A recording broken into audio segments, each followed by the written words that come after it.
مرحبا بروس النشامة للراية السديد، عندنا حن الحبردي هالكبار الفعال، في حفل راعي الوفا واللي له فعل مجيد، إيه معتز بن عبد الله ونعم الرجال.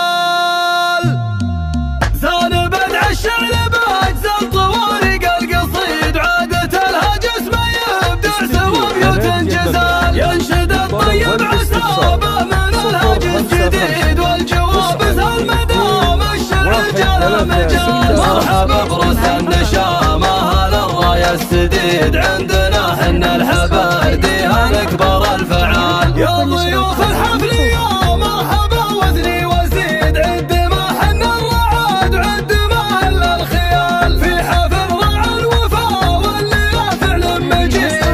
معتز بن عبد الله ونعم الرجال. الف مبروك وعسى يعيش بالدنيا سعيد، راعي الوقفات واللي نعده راس مال، واشهد النبوة عبد الله مسبن الطريد بن راشد حي راسه وعسى سنينه طوال، ربعه ربعي روس قوم يضدون الضديد، كم شجاع جاه من فعلهم خوف وجفال، عزوتي انا الحبايبي يوم صيت مجيد، محتمين بالنار المغازي والقتال، من نسل عتبه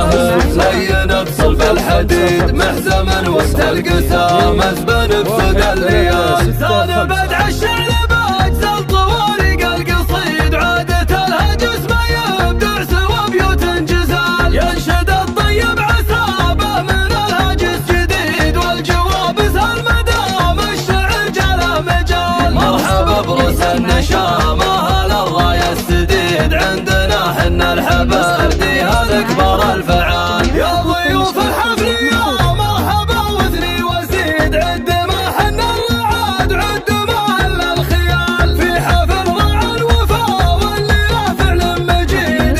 معتز بن عبد الله ونعم الرجال. الف مبروك وعسى يعيش بالدنيا سعيد، راعي الوقفات واللي نعده راس مال، واشهد النبوة عبد الله مسبن الطريد بن راشد حي راسه وعسى سنينه طوال، ربعه ربعي روس قوم يضدون الضديد، كم شجاع جاه من فعلهم خوف وجفال، عزوتي انا الحبايبي يوم صيت مجيد، محتمين بالنار المغازي والقتال، من نسل عتبهم لين بصلب الحديد، محزم وقت القسام مزبن بسود الليال.